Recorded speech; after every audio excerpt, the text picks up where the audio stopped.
Meron pong viral na video si Miss Elizabeth Oropesa. Last time I check, umabot na ito ng 1 million or mahigit 1 million views, no? So viral na viral ito. Sa video ito, naglalabas siya ng kanyang hinanaing sa aking palagay. So panoorin po natin and then mamaya bigyan natin ng reaksyon. Audio na lang po itong mapapakinggan natin, ano? Hindi po natin pwedeng i-play yung video dahil baka magkaroon ng content claim. So pakinggan po natin and then mamaya may babasahin akong isa pa niyang post at bibigyan natin ng reaksyon ng mga ito. Ito na po. Sir, hindi ko sure kung ipopost ko ito. Masama lang po yung loob ko. Hindi ko mapigilan kasi mahal namin kayo. Hindi ko lang maintindihan bakit parang ayaw mo sa amin? Bakit parang galit ka sa amin? Yung akin lang po, yung pinagre-reportan mo yung mga kasama mo na rin naman ngayon. Kami, kahit konting importansya, kahit konting pagpapahalaga ba wala. Nakikita ko naman po yung kung sino-sinong binibigyan ninyo ng importansya at pagpapahalaga na wala naman noon. Wala naman noon. Pasensya na. Sakit-sakit lang sa dibdib. Mahal namin. Magulang mo. Kayo. Parang ang sakit na kahit yung leader man lang.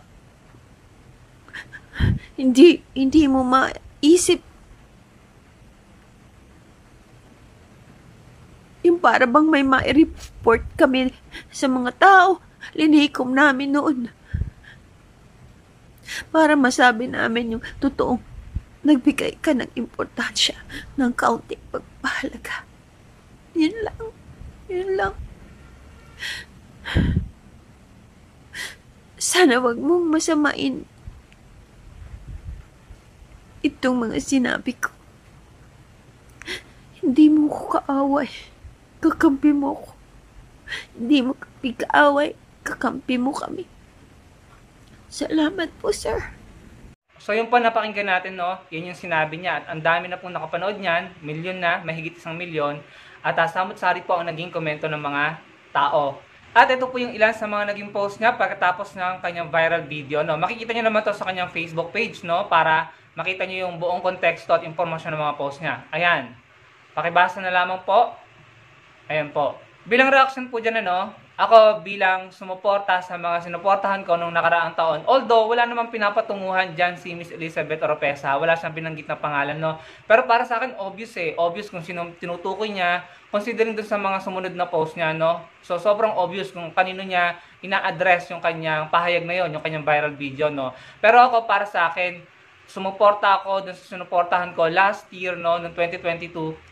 Hindi ako humingi or nag-expect ng kahit anong kapalit or importansya, no? Para sa akin, ang ina-expect ko lang is yung gagalingan nila, yung kanilang trabaho at paglilingkod para sa bansa natin, para sa Pilipinas at sa mga Pilipino. Yun lang po ang expectation ko dyan. Mahirap talagang sumuporta kung kapag nanalo yung sinuportahan mo, aasa ka na meron kang mapapala, no? Parang mahirap yan, ano? Parang kasi sa dinami-dami nating mga Pilipino, no? Parang hindi naman yata tama na mag-expect ka. O kung sino man kayo na sinasabi na hindi nabigyan ng importansya. Yan lamang naman yung aking opinion sa mga sinabi niya, no? Yung po yung aking, sabihin na natin nag-assume ako, although kasi wala naman kasi siyang binanggit na pangalan, no? Pero para sa akin, obvious kung sinong tinutukoy niya.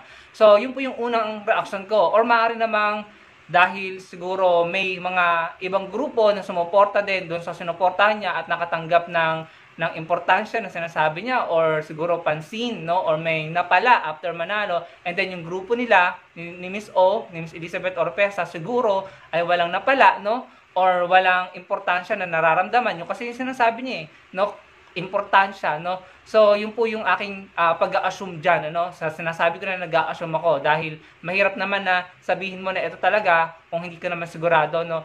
Pero kasi yun po yung aking basa or pagkakaintindi sa sinabi niya, considering yung mga sumunod na post niya sa kanyang FB page, no. Tapos, ito pa yung mga naging komento ng mga netizen sa kanyang viral video na iyan. Basahin nyo po. Ayan. Yan po yung mga naging komento. Ano po? So, ang dami na nila ngayon na sumuporta doon sa hindi man niya tinukoy, naglalabas ng sama ng loob or hinanaing. Ano? So, hindi ko alam kung bakit ganun tayo. Dapat hindi tayo ganun. Kung susuporta kayo, ang hingi nyo lang kapalit ay yung galingan nila yung kanilang trabaho at maglingkod sila ng tapat at paghusayin upang ang makinabang ay lahat ng mga Pilipino, buong bansa. Hindi yung ikaw, ako, or yung grupo natin ang makakatanggap ng importansya, no? Ano bang ine-expect niya? Hanggang ngayon, actually, hindi ko mapagtanto kung anong klaseng importansya. Ano, ito ba? So, napapatanong tuloy ako, ito ba'y monetary? Ito ba'y posisyon? O ito ba'y reward? Ano? So, yun po talaga kasi yung mahirap, no, kapag nag-e-expect tayo. Ako, at naniniwala ako, kasama kayo na mga sumuportahan natin. Last year, hindi tayo nag-expect ng bibigyan tayo ng individual importance or individual na grant or reward, no, pagkatapos natin sumuporta. Dahil sumuporta tayo, pumilos tayo, at nanawagan tayo, hindi para sa sarili natin or para sa pamilya natin, para sa Pilipinas, para sa bansa. Kung meron man tayong dapat asahan na gagawin ng ating mga sinuportahan, ay yung gawin nila ang tama, nararapat, para sa ikagiginhawa ng buong Pilipinas at ng mga Pilipino. Yun po yung para sa akin dyan. Kaya ako at para sa mga kakamping, no, yung mga sinuportahan natin, no, si Atty. Lenny, Senator Kiko, hanggang ngayon patuloy pa rin yung suporta natin doon sa kanilang mga adhikain, mga advokasya sa ginagawa nila sa Angat Buhay. Ayan, yung mga Pilipino na naniniwala sa gobyernong tapat sa Angat Buhay hanggang ngayon, nagbo-volunteer, hanggang ngayon tumutulong, nakikipag-cooperate, tumikilos para makatulong sa bansa at sa Pilipinas. Yung pinaka-latest na proyekto ng Angat Buhay, ito, nagpapatayo na naman po sila ng dormitoryo para sa ating mga mag-aaral. Makakatulong ito para may angat ang kalidad ng edukasyon ng ating mga mag-aaral dahil hindi na mahihirapan ang ating mga estudyante sa lugar na yan para mag-travel papunta sa school, ano, pwede na silang mamalagi sa dormitoryo, mababawasan yung stress at hirap na nararanasan nila bilang estudyante, mas makakapag-focus sila sa pag-aaral. So, ganyan po dapat tayong mga Pilipino. Hindi tayo mag-e-expect ng importance para sa pansarili natin or para sa grupo natin, ano. Pero hindi ko naman ini-invalidate yung nararamdaman ni Miss Elizabeth Oropesa. Kung ano man yung pinaghuhugutan niya, siguro hindi natin naiintindihan. Ano, kung saan man siya nanggagaling, maaaring hindi pa rin natin nakakapa. Pero yung binigay ko lang naman po ay opinion ko base sa mga narinig ko sa kanya at sa mga pinost niya sa kanyang social media platform. Kayo po, ano pong masasabi nyo sa kanyang viral video na yan? Narinig nyo po, ano pong reaction nyo? Ilagay nyo lang po sa comment section below para po mabasa nating lahat at huwag nyo pong kalimutang ilike ang video na ito. Maraming pong salamat. Kita-kita tayo sa susunod kong video. Salamat.